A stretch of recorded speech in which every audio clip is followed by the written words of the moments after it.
The November rain had been falling steadily across the Northumberland countryside for 3 days, turning the roads between Ashford Manor and Ravenscroft Castle into treacherous ribbons of mud that made travel both dangerous and miserable. Lady Evangeline Ashford sat rigid in the hired carriage that carried her toward an uncertain future, her emerald eyes fixed on the letter that had precipitated her exile from everything she had ever known. The year was 1842, and England stood divided between old traditions and new realities that challenged everything the nobility had once taken for granted. For Lady Evangeline, those challenges had become devastatingly personal when her own family had chosen financial expedience over blood loyalty, casting her out for refusing to participate in arrangements that would have solved their debts while destroying her chance for genuine happiness. "We cannot afford sentimentality, Evangeline," her father had said, with the cold calculation that had characterized his approach to family relationships since his gambling debts had mounted beyond any hope of conventional repayment. "Lord Pemberton's offer represents our only opportunity to avoid complete ruin, and your romantic notions about marriage are luxuries we can no longer indulge." The offer had been nothing short of sale. Lord Pemberton, a man approaching 70 whose previous 3 wives had all died under mysterious circumstances, was willing to settle Lord Ashford's debts in exchange for marriage to a young bride whose fertility and inheritance prospects would serve his interests, while her family's desperation ensured compliance with whatever arrangements he demanded. When Evangeline had refused to sacrifice herself to save her father's honor, the response had been swift and absolute: exile from Ashford Manor with nothing but her personal belongings and a curt letter of introduction to Duke Maximilian Ravenscroft, whose charity might provide shelter that her own family would no longer offer.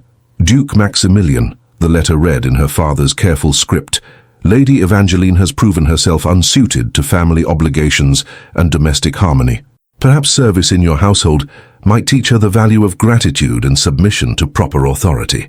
The casual cruelty of reducing her to a servant seeking employment struck Evangeline with fresh pain every time she reread the correspondence that would determine whether she faced destitution or found some form of protection among strangers who had no obligation to help someone her own father had discarded. Duke Maximilian Ravenscroft was known throughout the northern counties as a man of absolute integrity, whose military service and estate management had earned respect from both peers and tenants, but he was also known for maintaining his privacy with such determination that few people had been guests at Ravenscroft Castle during the 15 years since he had inherited the title. As their carriage approached the castle's imposing gates, Evangeline felt her breath catch at the sheer scale of the fortress that would either become her sanctuary or witness her final humiliation.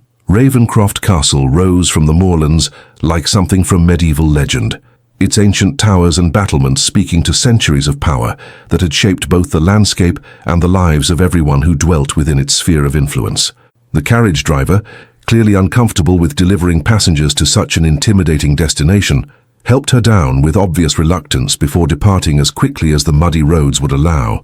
Evangeline found herself alone before the castle's massive doors, rain-soaked and carrying the single valise that contained everything she now possessed in the world. When the doors finally opened in response to her tentative knock, she was greeted not by servants, but by Duke Maximilian himself, a man whose physical presence was even more commanding than his reputation had suggested. He stood silhouetted against the warm light of the castle's great hall, his steel-blue eyes studying her, with an intensity that seemed to penetrate every attempt at maintaining dignified composure.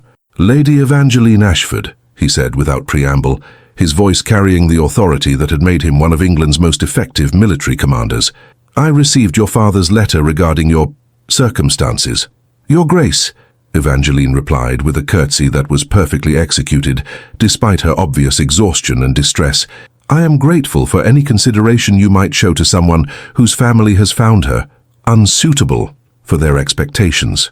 Duke Maximilian studied her face with growing understanding of what lay behind the carefully neutral language of her father's correspondence. Lady Evangeline's obvious intelligence, natural dignity, and refusal to display self-pity, despite circumstances that would have broken most people's suggested character, that was far superior to the weak-willed disappointment her father had described. "Lady Evangeline," he said with decision that surprised them both, "you are not seeking employment in my household. You are seeking refuge from family members who have proven themselves unworthy of your loyalty. There is a considerable difference between the two situations. The distinction struck Evangeline with unexpected emotional force. For weeks, she had been preparing herself to beg for menial work that would provide basic survival, but Duke Maximilian was suggesting that her circumstances deserved recognition as injustice rather than personal failure. "Your Grace," she said with growing hope and fear, "I confess I am uncertain what difference you mean, or what alternative arrangements might be possible for someone in my position." "The difference," Duke Maximilian replied as he gestured for her to enter the castle's warmth, "is that guests receive protection and courtesy, while employees earn their keep through labor. You, Lady Evangeline, are my guest for as long as you require sanctuary from family members who have forgotten their obligations to your welfare." As she crossed the threshold into Ravencroft Castle, Evangeline felt the weight of weeks of anxiety beginning to lift for the first time since her father's ultimatum had transformed her from beloved daughter to unwanted burden. The great hall's warmth and magnificence spoke to security that she had not dared hope to find, while Duke Maximilian's unexpected kindness suggested possibilities for genuine protection rather than mere charity. "Your Grace," she said as he led her toward the fireplace that dominated the hall's central space, "I must be honest about my circumstances. My father's debts are extensive, my dowry has been pledged to creditors, and my reputation has been compromised by my refusal to accept a marriage that would have served his financial interests. I bring nothing to your household except gratitude and whatever assistance my presence might provide." Duke Maximilian was quiet for several moments as he absorbed the implications of her honesty. Lady Evangeline was indeed without resources or family protection, making her dependent upon the kindness of strangers while offering little beyond her own character in return for whatever help she might receive. "Lady Evangeline," he said finally, his voice carrying conviction that seemed to surprise him as much as her, "you bring intelligence, courage, and dignity to a household that has been lacking feminine wisdom for too many years. If you are willing to accept residence here, you will find that your presence serves my interests as much as my protection serves yours." The suggestion that her company might actually benefit Duke Maximilian rather than merely creating obligations for him struck Evangeline as almost too good to be true, but the sincerity in his expression suggested genuine rather than polite interest in her continued presence. "Your Grace," she said with the careful hope of someone who had learned not to trust apparent kindness until its motivations were clear, "what specific assistance do you believe my presence might provide? I would not wish to accept charity disguised as mutual benefit. The assistance of someone whose education and natural intelligence could help me manage correspondence with tenants, organize charitable work among estate families, and provide the kind of social guidance that a man living alone cannot properly offer to those who depend upon his protection," Duke Maximilian replied, with growing warmth as he recognized how perfectly her background suited his actual needs. As Mrs. Pemberton, the head housekeeper, appeared to escort Lady Evangeline to chambers that had been hastily prepared for her arrival, both she and Duke Maximilian understood that what had begun as emergency refuge was already evolving into something that could become far more meaningful if both parties possessed the courage to build upon foundations laid in crisis but strengthened by mutual respect and growing recognition of shared values. The woman who had been rejected by her own family for refusing to sacrifice her principles was about to discover that sometimes the greatest love stories began with someone being brave enough to offer protection when protection was desperately needed, while the man who had offered sanctuary was about to learn that rescue sometimes served the rescuer's needs as much as those of the person being saved. Evangeline's exile from everything familiar was about to become the beginning of finding everything she had never dared hope to discover about the kind of love that honored both partners while creating something beautiful from circumstances that had seemed to offer only loss and disappointment. The castle that had seemed like her last resort was about to become the place where she would finally understand what it meant to be valued for exactly who she was, rather than what she could provide to serve others' interests. The first weeks of Lady Evangeline's residence at Ravencroft Castle revealed both the extent of Duke Maximilian's isolation and the remarkable efficiency with which she could address problems that years of exclusively masculine household management had allowed to accumulate. Her intelligence and gentle authority transformed everything from tenant relations to charitable work among estate families, while her presence brought warmth to chambers that had been functional but cold for too long. "Your Grace," Mrs. Pemberton reported with obvious satisfaction one morning, as Evangeline reviewed household accounts with the kind of attention to detail that had been desperately needed. "The tenant families have asked me to express their pleasure at having a lady's guidance in matters affecting their children's welfare. Lady Evangeline's suggestions for the school and medical care have made remarkable differences." Evangeline had indeed found both purpose and healing in work that utilized her education, while serving others who faced their own forms of hardship. Her ability to communicate with families whose needs had been overlooked during years of bachelor management provided Duke Maximilian with insights that significantly improved his effectiveness as their protector and provider. "Mrs. Pemberton," Evangeline replied with the warmth that had characterized her approach to everyone at Ravencroft, "please tell the families that their welfare is not just my pleasure, but my privilege to serve. Working with them has taught me more about genuine contentment than years of fashionable society ever provided." Duke Maximilian, observing these interactions from his study, where he managed a state business that had become both more complex and more personally satisfying since Evangeline's arrival, found himself marveling at how naturally she had assumed responsibilities that complemented his own duties while providing perspectives that his military training had not equipped him to offer. "Lady Evangeline," he said one evening as they reviewed correspondence from families throughout the estate, "your work here has transformed operations in ways I had not realized were needed. You have proven yourself invaluable in the truest sense of that word." "Your Grace," Evangeline replied with genuine pleasure at recognition that her contributions were meaningful rather than merely appreciated, "I have found purpose here that I never experienced during my previous life. Working beside you has shown me what genuine partnership can accomplish." The reference to partnership carried implications that neither had explicitly acknowledged, but both were beginning to recognize as increasingly important to their daily contentment and long-term plans. Over the weeks of working together, sharing meals and discovering mutual interests that went far beyond estate management, they had developed a relationship that felt far more significant than mere employer and dependent. "Evangeline," Duke Maximilian said with growing warmth as he used her name rather than formal title, "what we have built together here extends beyond simple estate management, doesn't it?" "Yes," she replied simply, recognizing that honesty served them both better than diplomatic evasion. "Maximilian, what we have built feels like the kind of life I never knew existed, one based on mutual respect and shared purpose rather than mere social obligation." Before their conversation could develop further along these increasingly personal lines, urgent knocking at the study door announced the arrival of news that would test everything they had been building together. Thomas Morrison, Duke Maximilian's aide-de-camp, entered with obvious distress at having to deliver information that could shatter their domestic tranquility. "Your Grace," he said with the grim efficiency that had characterized his military service, "we have visitors at the main gate who claim urgent family business regarding Lady Evangeline's circumstances." "What visitors?" Duke Maximilian asked with immediate alertness to potential threats, his protective instincts fully engaged. "Lord Ashford and Lord Pemberton, accompanied by what appears to be legal documentation," Morrison replied grimly. "They are demanding immediate conference regarding Lady Evangeline's residence here." Evangeline felt ice forming in her veins as she realized that her father's debts had apparently driven him to even more desperate measures than she had feared. Lord Pemberton's presence suggested that the marriage arrangement she had refused was being pursued through methods that did not require her consent. "What kind of legal documentation?" she asked with growing alarm at possibilities she had hoped would never materialize.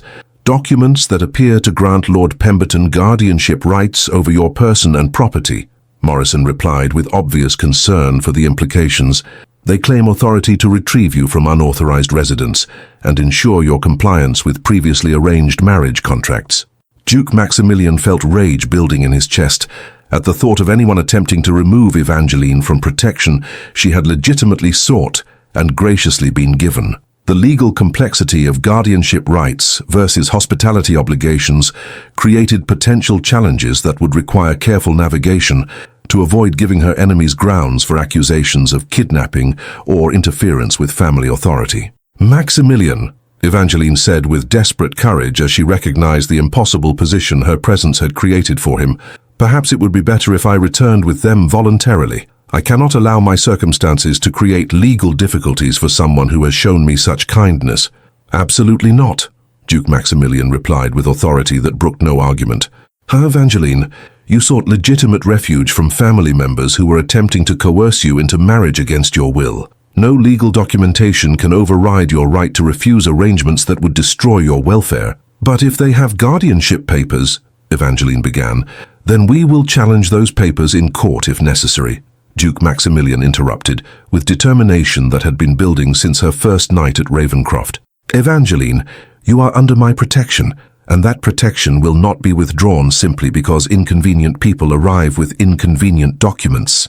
The confrontation that followed took place in the castle's great hall, where Duke Maximilian received his uninvited guests with the icy courtesy that had made him formidable in both military and diplomatic contexts. Lord Ashford appeared with the desperate confidence of someone whose debts had driven him beyond normal moral constraints, while Lord Pemberton carried himself with the predatory satisfaction of someone who believed he had finally cornered his intended prey. Your Grace, Lord Ashford announced with false bonhomie that barely concealed his anxiety about the reception he might receive, I trust my daughter has not been too much trouble during her stay at your magnificent castle. Lady Evangeline has been a valued guest, whose presence has enhanced every aspect of life at Ravencroft, Duke Maximilian replied, with formal politeness that contained clear warning about the direction this conversation was taking. Valued guest indeed, Lord Pemberton interjected with obvious skepticism about such arrangements, though I understand that circumstances now require Lady Evangeline's return to family supervision and fulfillment of previously arranged obligations. What previously arranged obligations? Duke Maximilian asked with dangerous calm, though he suspected the answer would confirm his worst fears about their intentions. Marriage contracts that were finalized before Lady Evangeline's temporary residence here, Lord Ashford explained with obvious discomfort at having to discuss family business in front of witnesses, contracts that require immediate implementation to satisfy certain financial obligations that affect multiple families' welfare. Evangeline stepped forward, with the quiet courage that had impressed Duke Maximilian since her arrival at Ravencroft, understanding that this confrontation would determine not just her own future, but whether justice could triumph over financial desperation. Father, she said with dignity that made her obvious distress even more heartbreaking, I have never agreed to any marriage contracts, and I will not be coerced into arrangements that serve your debts rather than my welfare. My dear child, Lord Pemberton said with false gentleness that made Duke Maximilian's hands clench into fists, surely you understand that young ladies are not always the best judges of what arrangements serve their long-term interests. Wiser heads must sometimes make decisions that seem difficult, but prove beneficial over time. What Lord Pemberton means, Lord Ashford said with growing desperation, is that certain financial obligations require immediate resolution, and Lady Evangeline's marriage represents the only available solution to circumstances that affect more than just her personal preferences. Duke Maximilian felt his military training taking over as he recognized that this was indeed a battle that would determine Evangeline's entire future, and increasingly, his own happiness as well. Gentlemen, he said with authority that commanded immediate attention, Lady Evangeline is of legal age to make her own decisions about marriage, and she is currently under the protection of my household. Any attempts to remove her against her will would constitute kidnapping, and would be met with whatever force proves necessary to ensure her continued safety. Your Grace, Lord Pemberton replied with growing confidence as he produced the legal documents he had been carrying, I'm afraid the matter is not quite so simple. These papers establish my legal authority as Lady Evangeline's guardian and fiancé, giving me rights that supersede any temporary hospitality arrangements. As he presented the documents that could potentially destroy everything Evangeline and Maximilian had been building together, both realized that their developing love was about to face the most serious test possible. Legal warfare that could separate them permanently, while forcing Evangeline into marriage that would represent a form of legalized slavery. Then, Duke Maximilian said with decision that surprised everyone present, including himself, we shall have to ensure that those arrangements are superseded by others that take precedence under English law. What other arrangements? Lord Ashford asked with growing alarm at Duke Maximilian's obvious confidence, despite the legal challenges they presented. Marriage arrangements between Lady Evangeline and myself, Duke Maximilian replied, with conviction that had been building throughout their weeks of growing partnership. Arrangements that would indeed serve everyone's interests while protecting Lady Evangeline's welfare as her primary consideration. The proposal struck the Great Hall like lightning, transforming a legal battle into something far more personal and permanent than anyone had anticipated. The marriage proposal that Duke Maximilian had announced in the heat of confrontation required immediate clarification of both his intentions and Evangeline's response, as the legal and emotional implications of such a sudden engagement would determine whether their developing relationship could survive the pressure of external threats and hasty decisions made under duress. "Your Grace," Evangeline said with careful control despite the emotional turmoil that his unexpected proposal had created, "surely you understand that marriage arrangements made under such circumstances might not reflect genuine desires on either party's behalf." Duke Maximilian studied her face with the intensity that had made him an effective military commander, recognizing that Evangeline needed to understand his motivations before she could make an informed decision about accepting protection that would fundamentally alter both their lives.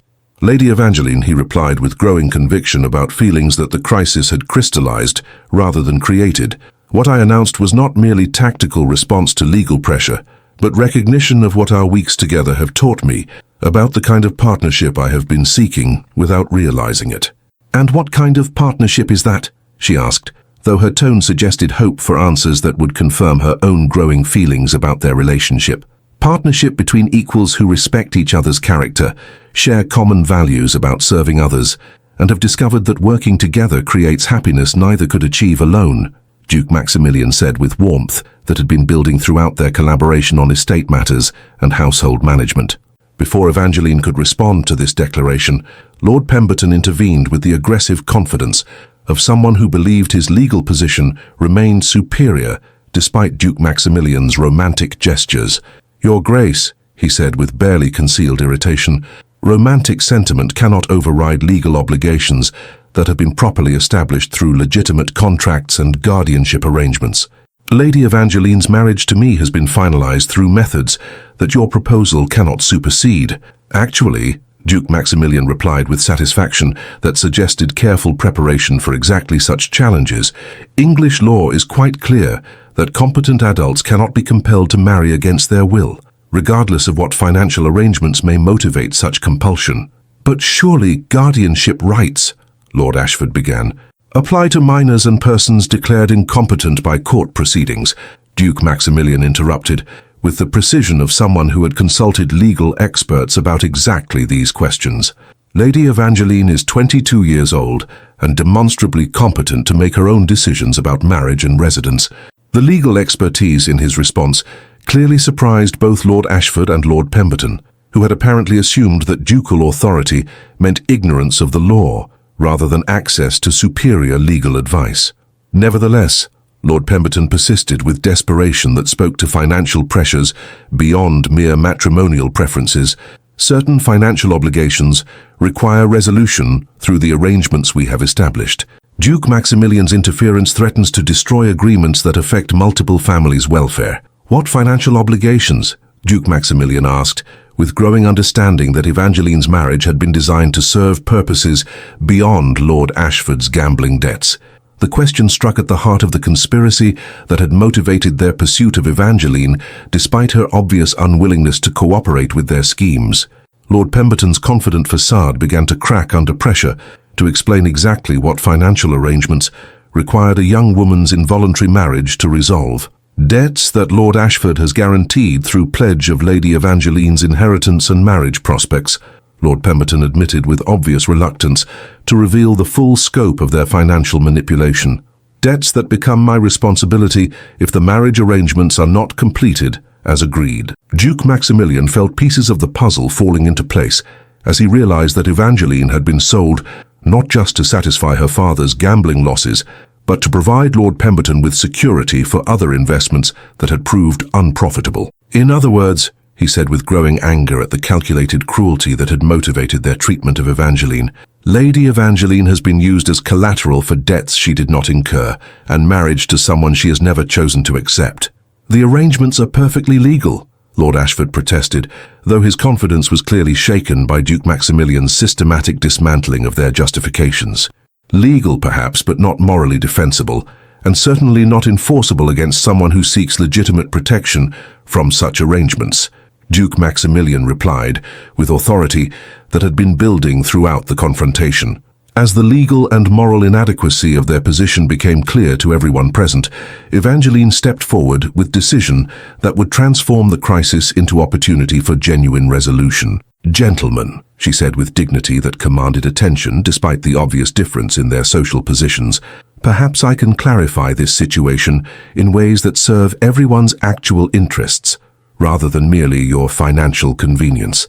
"What clarification could you provide?" Lord Pemberton asked with obvious skepticism about anything she might contribute to negotiations that he viewed as properly conducted between men of business.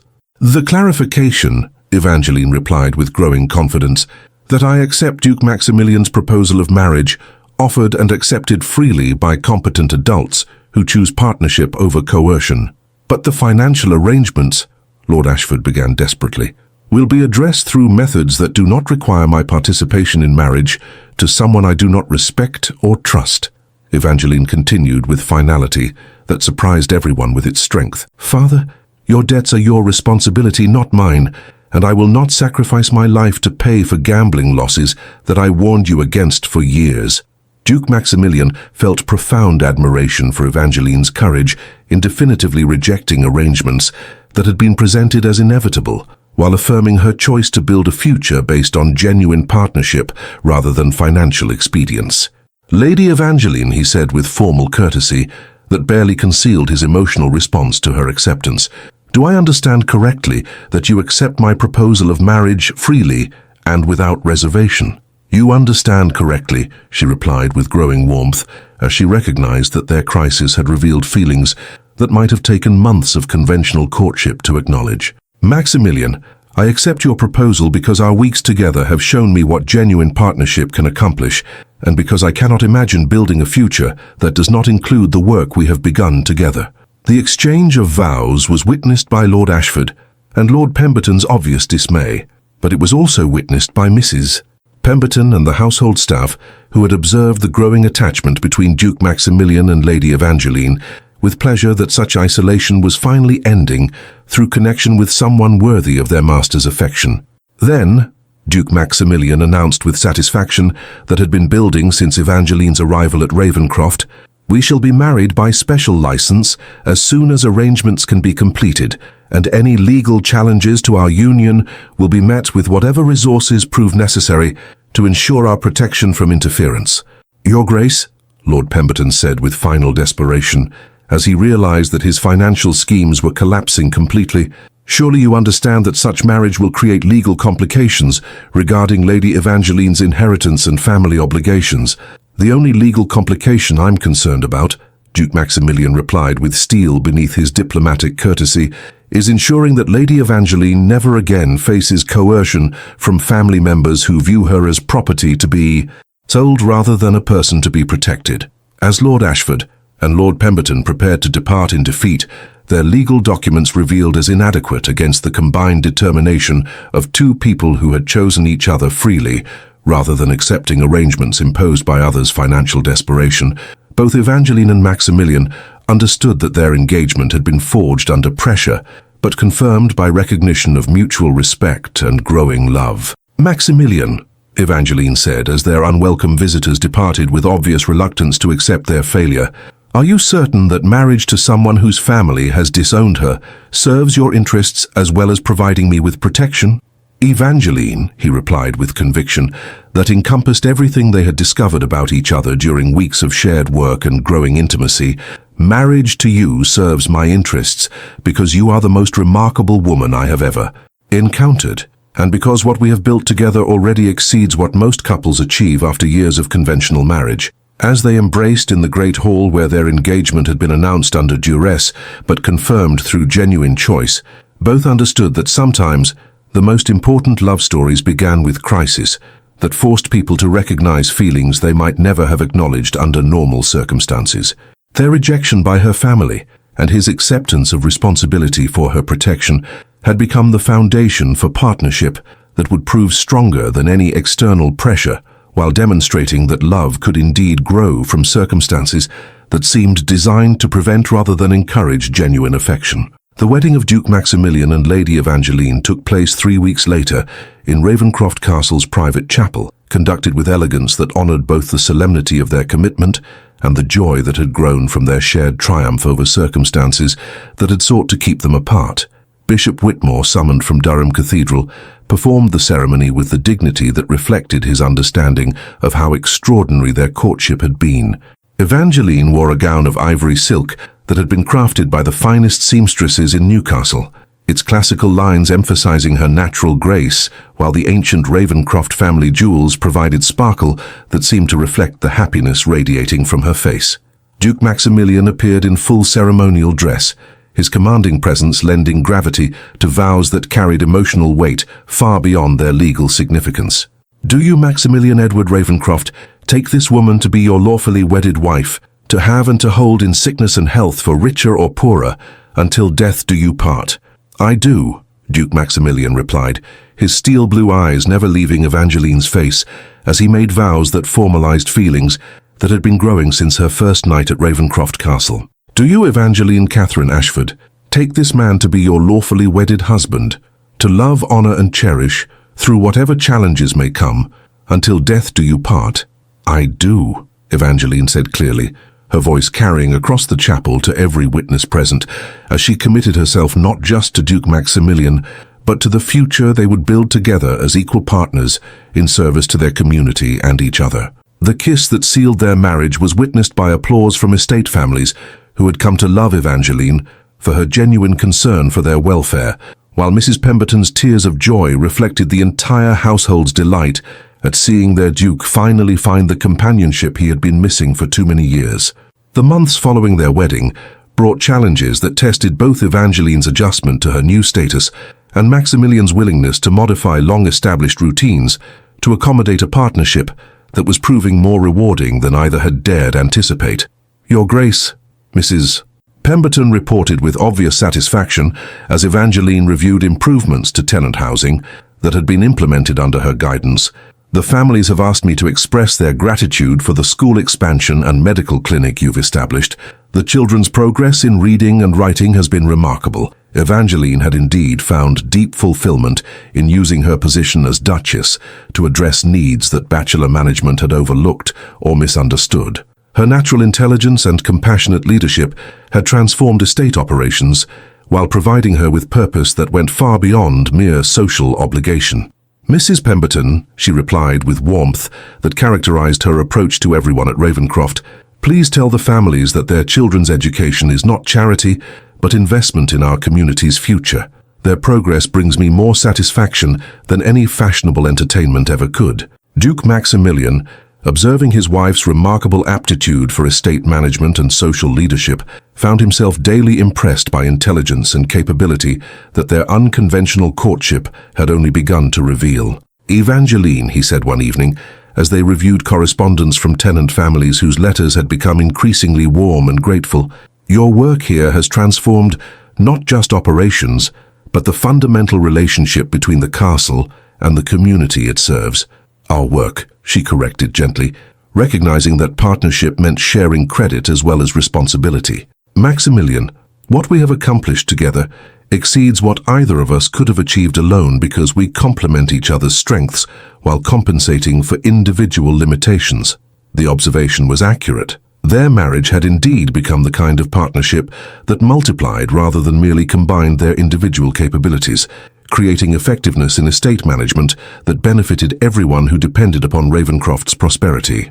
But their domestic happiness was threatened by news that would test everything they had built together. Letters from London indicating that Lord Ashford's financial situation had become desperate enough to prompt legal challenges to Evangeline's marriage on grounds that could potentially invalidate their union, while exposing both to charges of conspiracy and fraud. "What specific challenges are they making?" Evangeline asked, as they reviewed the legal documents that had arrived with the Morning Post, their content threatening to undo the security that marriage had seemed to provide. "They claim that our marriage was contracted under false pretenses to avoid legitimate financial obligations," Maximilian explained, with growing anger at the persistence of enemies who refused to accept defeat. Additionally, they're suggesting that I used undue influence to coerce you into arrangements that serve my interests rather than your welfare. The accusations were both sophisticated and potentially damaging. If Lord Ashford could convince courts that Evangeline had been manipulated into marriage by someone whose wealth and position made genuine consent impossible, their union could be annulled, while both faced legal consequences for fraud and conspiracy. And if they succeed? Evangeline asked, though her tone suggested determination to fight whatever challenges their enemies might bring. If they succeed, our marriage would be declared invalid. You would be returned to your father's custody, and I would face charges for interfering with legitimate family authority, Maximilian replied grimly. The implications were clear and devastating. Annulment would destroy everything they had built, while exposing Evangeline to renewed coercion from family members, whose desperation had only increased during the months since her escape to Ravenscroft Castle. Their discussion of legal strategy was interrupted by the arrival of unexpected support. Bishop Whitmore, whose presence suggested that ecclesiastical authority was prepared to defend their marriage against secular challenges that threatened church interests as well as personal happiness. "Your Graces," Bishop Whitmore announced with satisfaction that suggested good news rather than additional complications, "I bring word from the Archbishop of Canterbury regarding the attempts to question your marriage's validity." "What word?" Maximilian asked, with hope that church authority might provide protection that secular law could not guarantee. "The Archbishop has reviewed the circumstances of your courtship and marriage," Bishop Whitmore replied with growing satisfaction. "He finds that your union represents exactly the kind of Christian partnership that the Church exists to protect and encourage. Marriage based on mutual respect, genuine affection, and commitment to serving God through service to others." "And the claims about coercion or false pretenses?" Evangeline asked with obvious relief at having ecclesiastical support for their relationship. "The Archbishop finds them inconsistent with extensive testimony from your household staff and estate families regarding the obvious affection and mutual respect that characterized your relationship from its beginning," Bishop Whitmore confirmed. "Your marriage will have the Church's complete protection against any attempts at annulment." As they celebrated this victory, both Evangeline and Maximilian realized that their triumph over legal challenges had been achieved not through superior resources, but through the testimony of people who had witnessed their genuine partnership developing over months of shared work and growing intimacy. "Maximilian," Evangeline said as they walked together through estate grounds that had become beautiful under their joint supervision, "do you think our marriage would have developed the same strength if we had met under conventional circumstances rather than through my family's rejection? I think our marriage is strong because we chose each other freely, despite external pressures, rather than because of social conventions," Maximilian replied, with conviction that had been building throughout their partnership. "Evangeline, what we have built together could only have been created by two people who were determined to base their relationship on genuine compatibility rather than mere expedience." "And what we have now?" she asked, though her smile suggested confidence in whatever future they would create together. "What we have now," Maximilian said with satisfaction that encompassed their entire transformed existence, "is proof that sometimes the most meaningful love stories begin when people are forced to choose between authentic partnership and convenient arrangements that serve others' interests rather than their own happiness." Their intimate conversation was interrupted by sounds from the castle that announced the arrival of visitors whose identity would provide perfect confirmation of how completely their lives had been transformed through love that had grown from crisis into contentment. Lady Margaret Pemberton, Evangeline's cousin from her mother's side, had finally learned of her survival and marriage through connections in London society, travelling to Ravenscroft Castle to witness the remarkable transformation that love and partnership had accomplished. "Evangeline," she called with joy and relief as she emerged from her travelling coach. "My dear cousin, when we heard that you had disappeared after refusing Lord Pemberton's proposal, I feared the worst. Learning that you found such happiness feels like a miracle beyond imagination." The reunion provided Evangeline with family connections that validated her choices, while demonstrating to Yorkshire society that her marriage had been recognized and celebrated by relatives whose acceptance confirmed her restoration to respectability. "Margaret," Evangeline said with confidence that had been growing throughout her recovery from family rejection, "I want you to meet my husband, who proved that sometimes rejection by some family members leads to acceptance by people who value character over mere convenience. As Lady Margaret was introduced to Maximilian and learned the complete story of their courtship, she provided both family validation and additional evidence that what had begun as emergency protection had evolved into the kind of marriage that served as an example to others rather than a scandal to be concealed. "Your Grace," Lady Margaret said to Maximilian with obvious gratitude, "you have given our family back someone we thought we had lost forever, while proving that genuine love can indeed triumph over the kind of financial desperation that destroys so many noble families." As evening approached, and they gathered for dinner in the castle's great hall that had been restored to warmth and celebration under Evangeline's influence, all three understood that her journey from rejection to acceptance was complete. But her adventure as Maximilian's partner was just beginning. The woman whose own family had cast her out for refusing to sacrifice her principles had found a new family that valued those principles, while providing opportunities to use them in service of others who needed protection and advocacy. The final challenge to Duke Maximilian and Evangeline's marriage came not through legal maneuvering that could be defeated in court, but through direct personal confrontation that would test every aspect of their commitment to each other and their shared values. Lord Ashford arrived at Ravenscroft Castle with Lord Pemberton and what appeared to be official escort, determined to make one last attempt at reclaiming control over Evangeline's person and fortune through methods that bordered on kidnapping. The confrontation took place in the castle's great hall, where generations of dukes had faced challenges to their authority with varying degrees of success.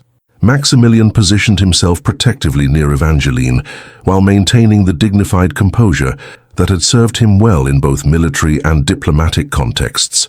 "Evangeline," Lord Ashford announced without preamble, his desperation evident in his failure to observe even basic courtesy toward his daughter and her husband, "you will return with me immediately to fulfill obligations that your selfish rebellion has delayed far too long." "Father," Evangeline replied with calm dignity that impressed everyone present, "I am no longer subject to your authority, and I have no obligations beyond those I have chosen to accept through my marriage to Duke Maximilian." "Your marriage," Lord Pemberton interjected, with barely concealed rage at having his financial schemes frustrated by what he viewed as romantic foolishness, "is invalid, under arrangements that predate any commitment you may have made to Duke Maximilian." "What arrangements could possibly predate a marriage conducted with proper religious authority and witnessed by competent adults?" Maximilian asked with dangerous calm that suggested Lord Pemberton was approaching limits of what would be tolerated even in the name of family disputes. "Arrangements," Lord Ashford said with growing confidence as he produced documentation from his travelling case, "that were finalized before Evangeline's residence here began, creating legal obligations that supersede any subsequent romantic entanglements."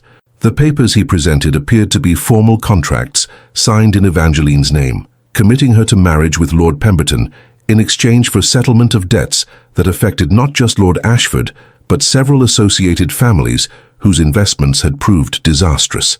"I never signed those documents," Evangeline said immediately, though her voice carried growing alarm as she recognized that forgery could create legal complications that might indeed threaten their marriage's validity.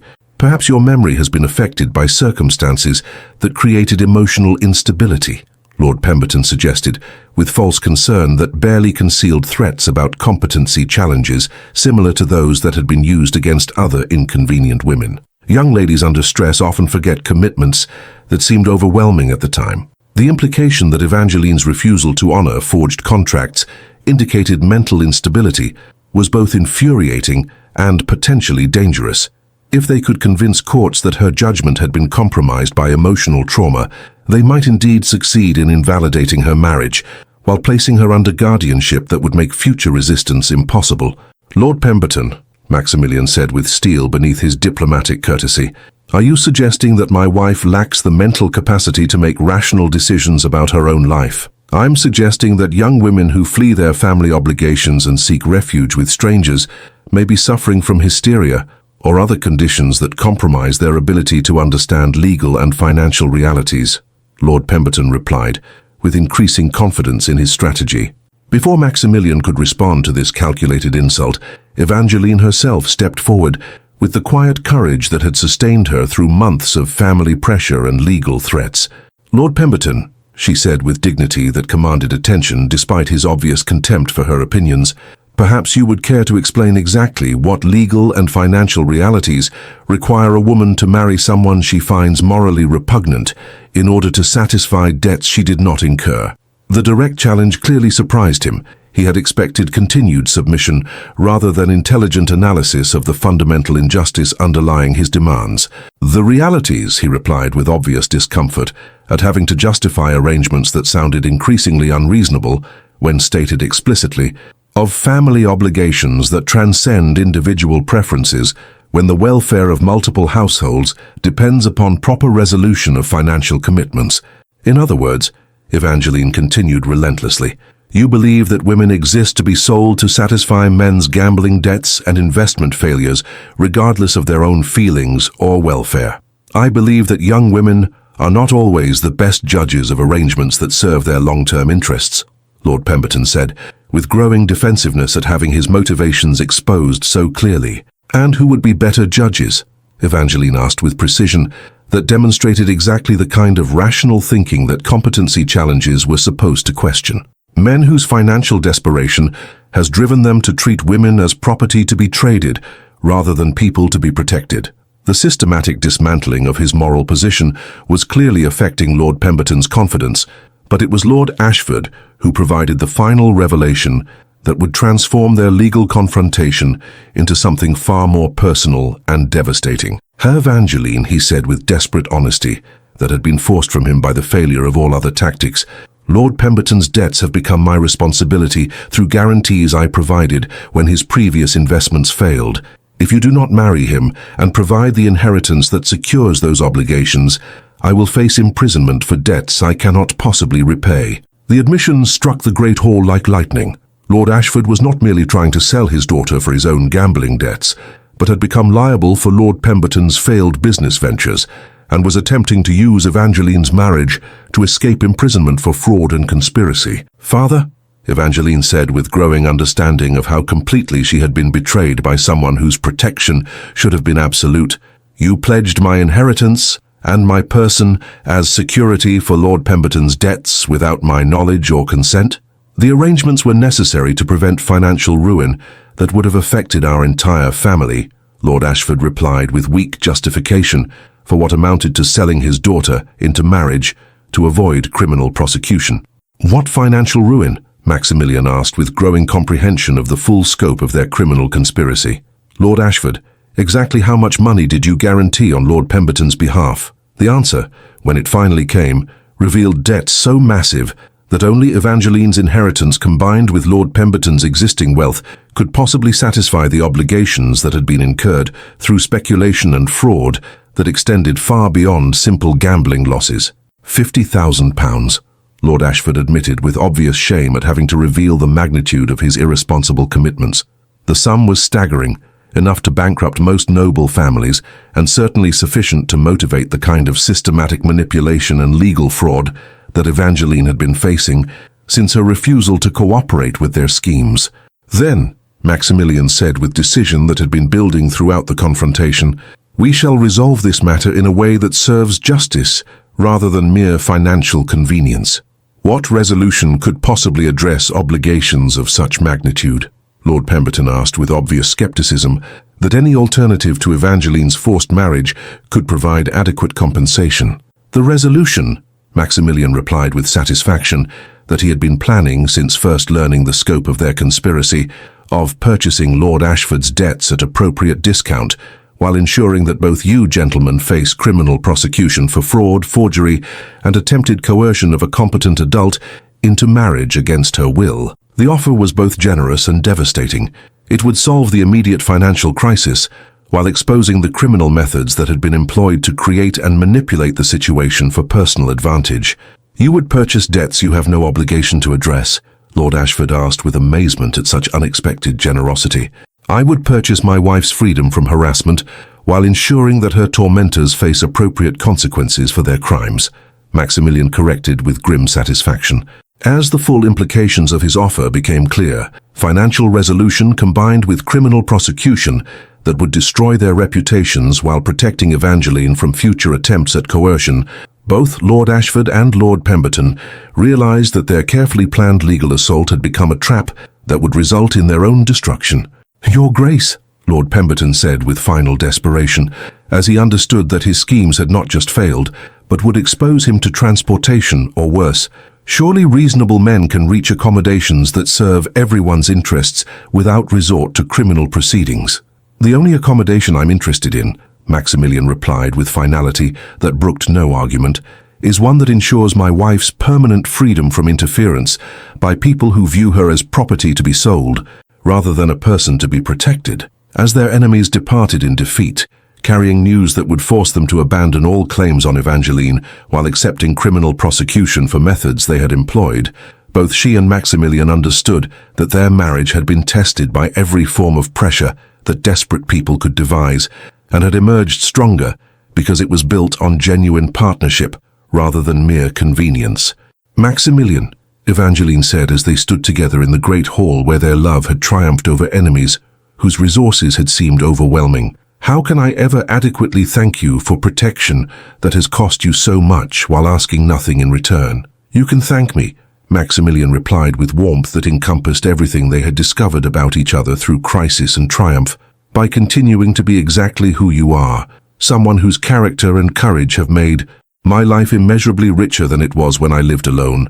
As they embraced in the castle, where her exile had become the foundation for the deepest happiness either had ever known, both understood that sometimes the most important love stories began with rejection that forced people to discover what genuine acceptance could accomplish when combined with mutual respect and shared commitment to protecting others who needed protection. The trial of Lord Ashford and Lord Pemberton became a sensation throughout northern England, as the full scope of their conspiracy to defraud vulnerable women through forced marriages was revealed during proceedings that exposed systematic abuse of guardianship laws and inheritance rights. Their conviction on charges of fraud, forgery, and attempted coercion resulted in transportation to Australia, while their associated conspirators faced lesser punishments that nevertheless destroyed their social standing permanently. Duke Maximilian and Evangeline's testimony was particularly powerful, demonstrating both the criminal nature of the schemes they had faced and the genuine affection that had developed between them, despite circumstances that their enemies had designed to prevent any possibility of authentic relationship. "Your Grace," the Lord Chief Justice addressed Evangeline after her testimony concluded, "your courage in exposing these crimes has undoubtedly prevented similar victimization of other women whose inheritance rights were being targeted through comparable manipulation." "Your Lordship," Evangeline replied with the composure that had impressed everyone who witnessed her transformation from family reject to confident duchess, "I hope our experience leads to legal reforms that better protect those who cannot protect themselves from such exploitation." The reforms that followed were indeed significant, creating new oversight procedures for guardianship arrangements while establishing legal remedies for victims of inheritance fraud. Evangeline and Maximilian's victory had implications that extended far beyond their personal circumstances to affect thousands of families throughout England. The restoration of Ravenscroft Castle continued throughout the months following the trial, as the resolution of legal challenges allowed them to focus completely on improvements that would serve both their personal happiness and their community's welfare. "Your Grace," Mr. Thompson, the estate manager, reported with obvious pride during one of their regular reviews, "The educational programs you've established have achieved remarkable success. Several of our young people have earned scholarships to universities, while the medical clinic has reduced child mortality by more than half." Evangeline had indeed found deep satisfaction in using her position to address needs that previous generations of castle management had overlooked or misunderstood. Her natural intelligence and compassionate leadership had transformed not just estate operations, but the fundamental relationship between the noble family and those who depended upon their protection. "Mr. Thompson," she replied with warmth that reflected genuine affection for families who had welcomed her as their advocate, "please tell them that their success brings me more joy than any personal achievement ever could. True fulfillment comes from enabling others to reach their potential." Maximilian, observing his wife's remarkable effectiveness in estate management and social advocacy, felt daily gratitude for the crisis that had brought her to Ravencroft, while revealing capabilities that conventional courtship might never have disclosed. "Evangeline," he said one evening, as they reviewed correspondence from tenant families whose letters had become increasingly warm expressions of gratitude and affection, "your work here has created the kind of community that serves as an example for enlightened estate management throughout the realm." "Our work," she corrected with the partnership perspective that had characterized their marriage from its beginning, "has succeeded because we complement each other's strengths while working toward shared goals that serve others rather than merely ourselves." 6 months after the trial, Dr. Morrison brought news that would add another dimension to their happiness, while confirming that Evangeline's recovery from family trauma had been complete in every important aspect. "Your Grace," he announced with obvious pleasure, "I am delighted to inform you that you are expecting a child. Based on my examination, delivery can be anticipated in late spring." The announcement filled both Maximilian and Evangeline with joy that felt like the final confirmation that their love had triumphed completely over the forces that had sought to prevent their happiness. The child growing within Evangeline represented not just their personal fulfillment, but proof that genuine partnership could indeed create new life and new hope from circumstances that had seemed designed to destroy both. "Maximilian," Evangeline said as they walked together through estate gardens that had been transformed into beauty under their joint supervision, "do you think our child will understand how extraordinary the circumstances of our courtship were? The rejection and crisis that brought us together seem almost unbelievable now." "Our child will understand," Maximilian replied with conviction that encompassed their entire journey from crisis to contentment, that sometimes the greatest gifts come disguised as disasters, and that love can indeed grow strongest when it's tested by circumstances that would defeat relationships based on mere convenience or attraction. The birth of Catherine Maximilian Ravencroft occurred on a brilliant April morning that seemed to celebrate new beginnings and the completion of Evangeline's transformation from family outcast to beloved mother. Maximilian held his daughter with wonder that made him appear years younger, while Evangeline's radiant happiness reflected joy that no previous suffering could diminish. "She's perfect," Maximilian murmured, as he settled beside Evangeline's bed with the tiny heir whose existence proved that their love had created something beautiful and lasting. "Evangeline, thank you for having the courage to choose partnership over security, and for proving yourself worthy of every protection I could provide." "Thank you," Evangeline replied with exhaustion that could not dampen her overwhelming gratitude, "for seeing worth in someone her own family had discarded, and for building a life with me that exceeds anything I dared dream during the darkest times." Mrs. Pemberton, now presiding over a household transformed by love and purpose, appeared with news that would provide perfect completion to their family's story. "Your Graces," she announced with tears of joy, "the entire estate has gathered to celebrate Miss Catherine's arrival. The tenants have prepared gifts that represent their gratitude for your protection and their hopes for her future as their protector." The celebration that followed demonstrated how completely Evangeline had been accepted, not just as Duchess, but as beloved leader whose own experience of rejection had made her uniquely qualified to understand and address others' needs for advocacy and protection. 2 years later, as Evangeline held their infant son Edward, while watching Catherine take her first confident steps across the nursery floor, she reflected on the remarkable journey that had brought her from literal rejection by her own family to the warm security of a life that seemed blessed beyond imagination. "Evangeline," Maximilian said as he joined them in the nursery that had been designed to provide everything their children would need to grow up secure and loved, "do you ever think about what your life would have been like if your family had not rejected you, if you had never been forced to seek refuge at Ravencroft?" "Never with regret," Evangeline replied immediately, understanding the deeper question behind his words. "Maximilian, my family's rejection was the beginning of discovering what genuine love and acceptance could accomplish. Without those terrible circumstances, I might never have learned what partnership between equals could create." "And what we have now?" Maximilian asked as he gathered his wife and children into an embrace that symbolized everything they had built together through crisis and triumph. "What we have now," Evangeline said with satisfaction that encompassed their entire transformed existence, "is proof that sometimes being rejected by the wrong people leads to acceptance by exactly the right person."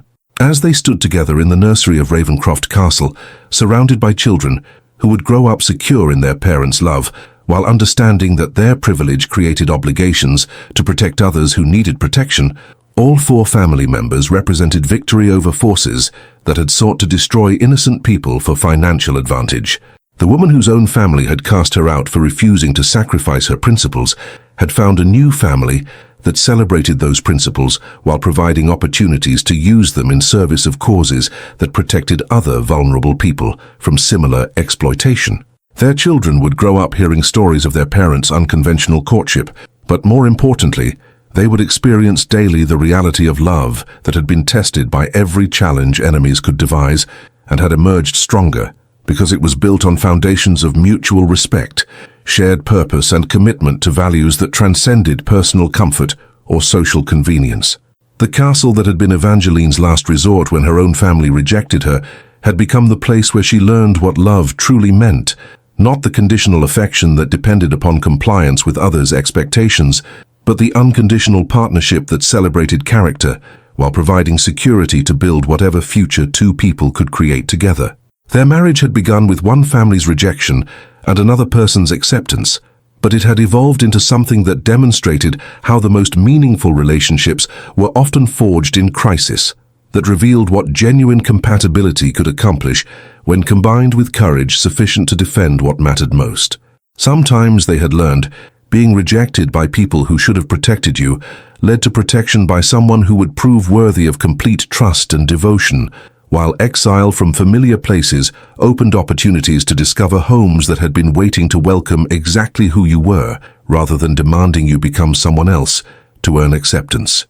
20 years after Lady Evangeline had arrived at Ravencroft Castle, as an exile seeking refuge from her own family's rejection, the Duchess stood in the great hall where their wedding had taken place, watching their eldest daughter Catherine practice her presentation speech for the charitable foundation that had grown from their personal experience into a national organization protecting women and children from inheritance fraud and forced marriages. The intervening decades had transformed both Ravencroft Castle and the surrounding Yorkshire countryside into showcases of enlightened governance, while their family had grown to include not just Catherine and Edward, but twin daughters, Margaret and Elizabeth, who were preparing for their own debuts into society that would be vastly different from the world Evangeline had fled as a young woman. "Mama," Catherine observed as she joined her mother in the hall, her 20-year-old eyes bright with intelligence and moral conviction that promised remarkable achievements in whatever causes she chose to champion. "The Foundation's annual report shows that we've prevented more than 300 forced marriages, while successfully prosecuting dozens of guardianship fraud cases. Our work has truly changed how society protects vulnerable women." "Our work has succeeded," Evangeline replied with maternal pride that had deepened over years of watching their children develop into young adults of exceptional character and capability, because it grew from genuine understanding of how devastating such exploitation can be, combined with determination that other families should never face what we once endured. The reference to their family's dramatic origins was deliberate. All four children had grown up knowing the complete story of how their parents met, how rejection had been transformed into acceptance, and how personal crisis had evolved into systematic advocacy that had influenced legislation throughout the British Empire. Duke Maximilian appeared in the hall's entrance with news that would add another dimension to their family's ongoing commitment to protecting society's most vulnerable members. "My dear," he announced with satisfaction that suggested significant developments, "I've just received word from Parliament. The Protective Marriage Act has received royal assent, with provisions that address every form of coercion we encountered during our own struggles." The legislation represented the culmination of 20 years of careful advocacy work that Evangeline and Maximilian had undertaken through their positions in Yorkshire society and their influence at court. Their personal experience with family rejection and legal manipulation had motivated them to support reforms that would prevent other young women from facing similar impossible choices. "What specific protections does the Act provide?"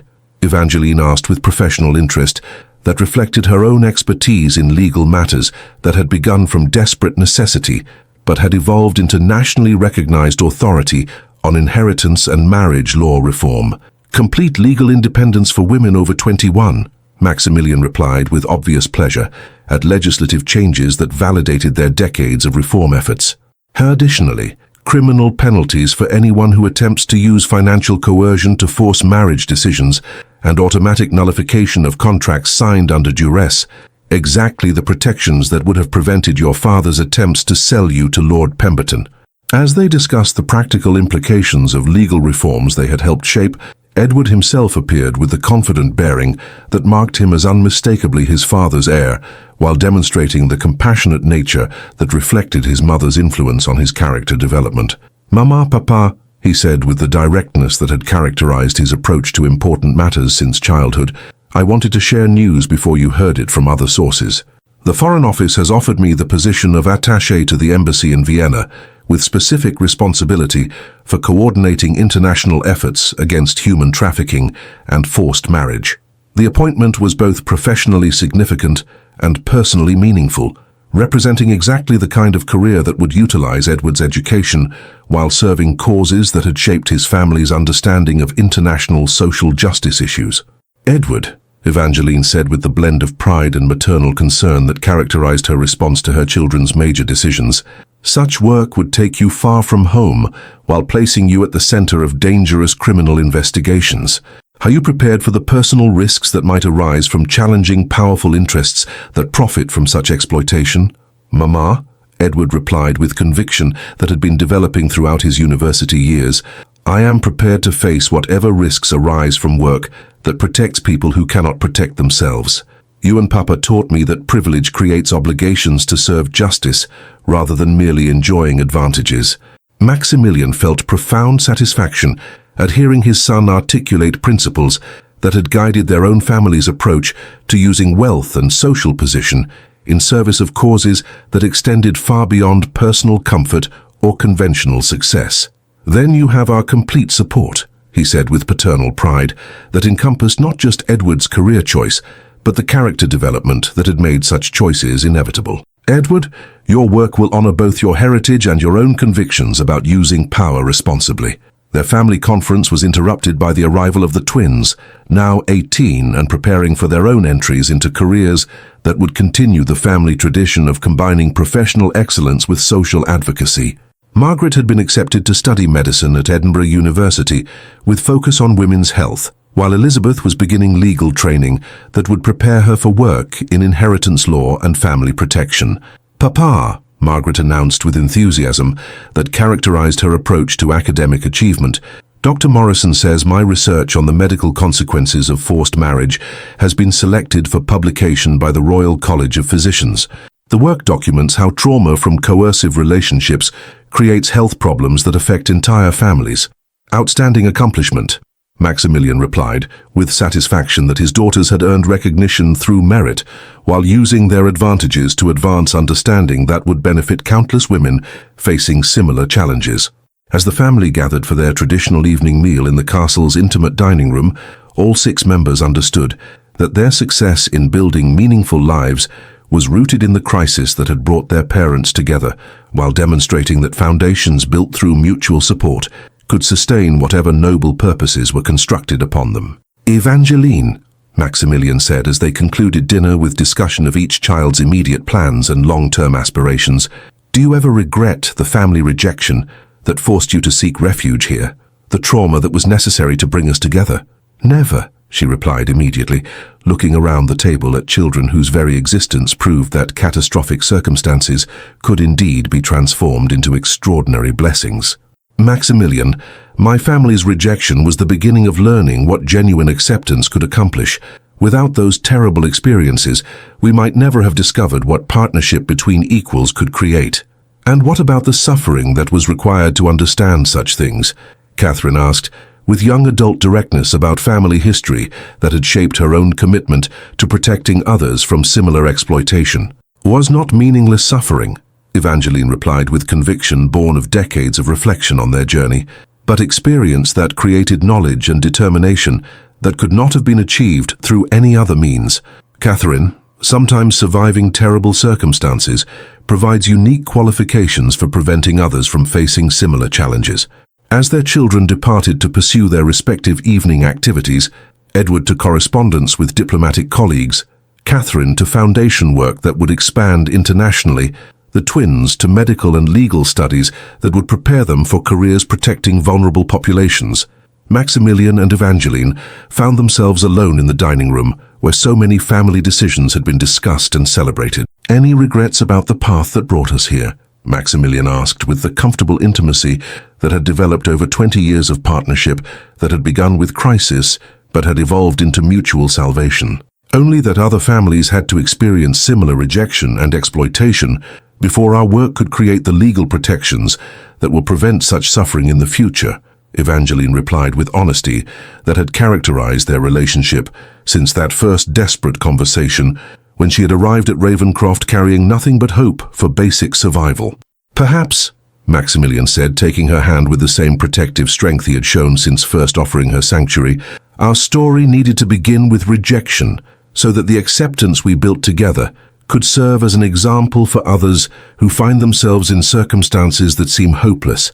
As they stood together before the portrait of their family that dominated the dining room's main wall, both understood that their love story would be remembered not just for its dramatic beginning, but for the systematic work they had undertaken to ensure that family rejection could never again be used as a weapon to force young women into marriages that served others' financial interests rather than their own welfare. The castle that had been Evangeline's refuge when her own family cast her out had become the center of work that would protect thousands of women and children from the kind of systematic exploitation that had once threatened to destroy her completely. Their children would carry forward understanding that true love meant accepting people exactly as they were, while providing security to become whatever their potential could achieve, while their grandchildren would grow up in a world where the legal and social reforms their family had championed would make such exploitation far more difficult to perpetrate and conceal. The woman whose family had rejected her for refusing to sacrifice her principles had learned what love truly meant through finding someone who celebrated those principles while providing partnership that made both parties stronger than either could be alone, demonstrating that sometimes the most important journeys began with being cast out by people who should have protected you, but led to protection by someone who would prove worthy of complete trust and lifelong devotion. Their marriage had begun with one family's rejection and one person's acceptance, but it had become proof that the most meaningful relationships were forged when people chose each other freely rather than accepting arrangements imposed by others' expectations or financial desperation. Don't forget to hit like and subscribe so you don't miss the next story.